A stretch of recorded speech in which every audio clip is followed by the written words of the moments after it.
Assalamualaikum warahmatullahi wabarakatuh. Welcome back to my channel. Apa kabar kalian semua seluruh subscriber setia yang hari ini sudah memberikan support dan dukungan terhadap channel ini. Terima kasih banyak untuk kalian mungkin sudah menekan tombol subscribe, like, dan udah nge-share semua video-video kita ya. Dan mudah-mudahan kebaikan kalian ini akan digantikan dengan kelimpahan rahmat dan rezeki sehingga kita semua segera terbebas dari segala macam himpitan hidup hari ini, termasuk di dalamnya hutang di aplikasi pinjol. Oke baik, aku pengen mengabsen kalian terlebih dahulu. Kalian yang menonton video ini dari daerah mana saja, dan kalian bisa menuliskannya di kolom komentar di bawah video ini dengan catatan tidak saling meninggalkan nomor handphone. Oke baik, hari ini di tahun 2023, di awal tahun ya, ternyata masih banyak masyarakat kita yang kepo, yang pengen punya urusan di aplikasi pinjol dan mengajukan pinjaman di aplikasi-aplikasi pinjol. Nah, hari ini banyak yang masih ditolak. Nggak tahu nih Bang, aku salahnya sebenarnya di mana sih Bang? Kenapa hari ini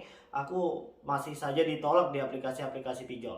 Nah, sebelum melanjutkan video ini, aku pengen mengingatkan dulu nih ya, untuk tidak berurusan dengan pinjol apabila memang kalian tidak benar-benar butuh. Nanti setelah kalian masuk ke dalam lingkaran aplikasi pinjol ini, kalian akan tahu sendiri bagaimana susahnya kita untuk bisa keluar dan bangkit kembali. Oke, baiklah. Hari ini masih banyak yang pengen tahu apa saja yang akan mempengaruhi, yang membuat kita tidak lolos pengajuan pinjaman di aplikasi pinjol. Yang pertama adalah tentang data yang tidak jelas. Loh Bang, kok bisa ya datanya nggak jelas? Datanya nggak lengkap Bang. Ya, apa saja data-data yang dibutuhkan yang harus kalian persiapkan ketika kalian ingin melakukan pengajuan pinjaman di aplikasi pinjol tersebut? Yang pertama itu adalah KTP. Kalian harus cek KTP kalian itu memang masih masih jelas. Tulisannya masih jelas, tidak blur, tidak buram, dan tidak jelek, ya kan?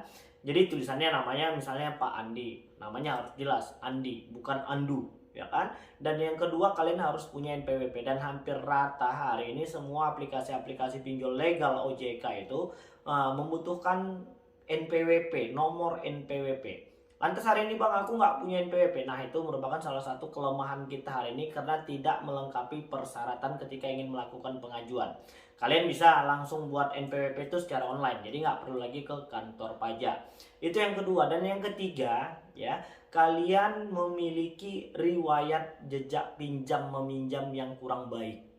Nah, itu merupakan salah satu faktor ya hari ini ketika kita ingin melakukan pengajuan pinjaman namun ditolak. Bang, aku nggak pernah minjam nih, aku baru ini pengen pinjam tapi masih aja ditolak. Oke, lanjut. Dan yang ketiga, ketika kalian sudah melakukan pengisian data-data yang dibutuhkan di aplikasi tersebut, kebetulan nomor handphone kalian tidak aktif.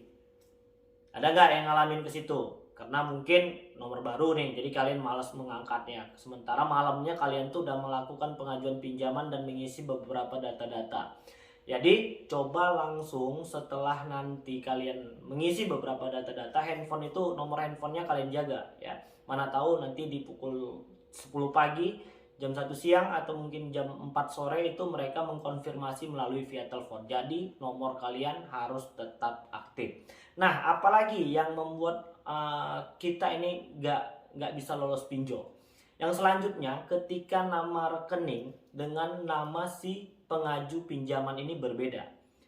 Misalnya hari ini kalian yang pengen pinjol, ya kan? Tapi kalian nggak punya rekening, kalian pinjam rekening ibu kalian. Itu bisa nggak? Itu jawabannya nggak bisa.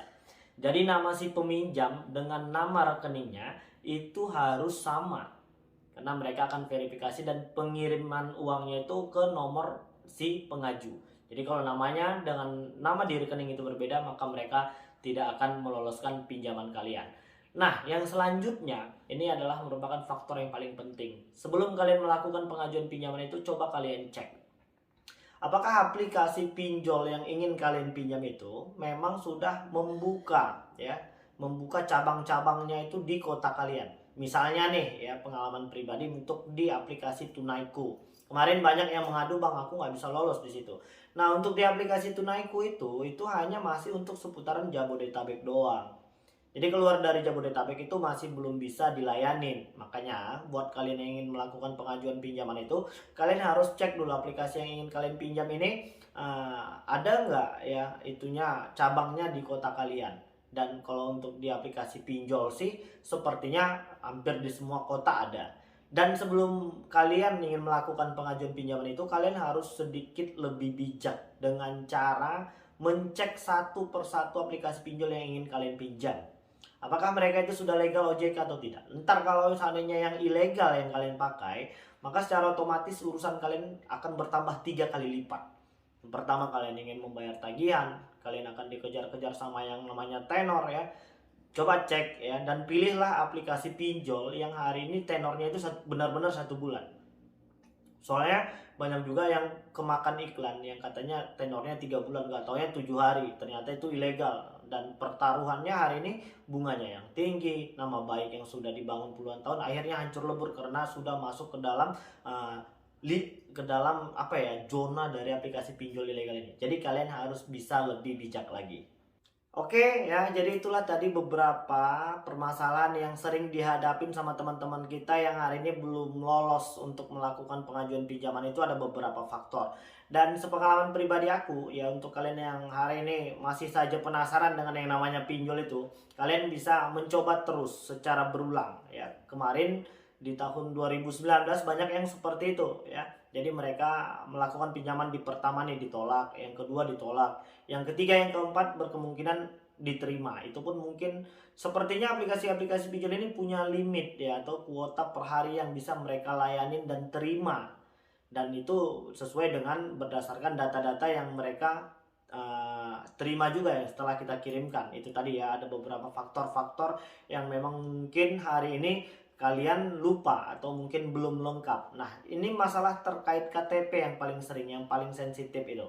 Jadi KTP-nya harus baru dulu, KTP-nya harus jelas, tidak buram, tidak blur. Jadi mereka ketika menerima data-data yang kita kirimkan itu bisa membaca dengan jelas dan melihat pekerjaan, alamat, ya kan. Dan yang kedua itu adalah jangan sampai tidak mengangkat nomor handphone. Itu juga hal yang terpenting hari ini ketika kalian ingin melakukan pengajuan pinjaman di aplikasi-aplikasi pinjol.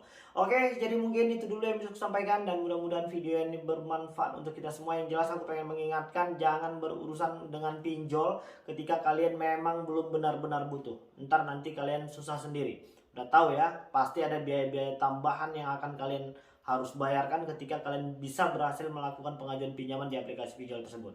Oke, jadi mungkin itu dulu yang bisa saya sampaikan. Assalamualaikum warahmatullahi wabarakatuh.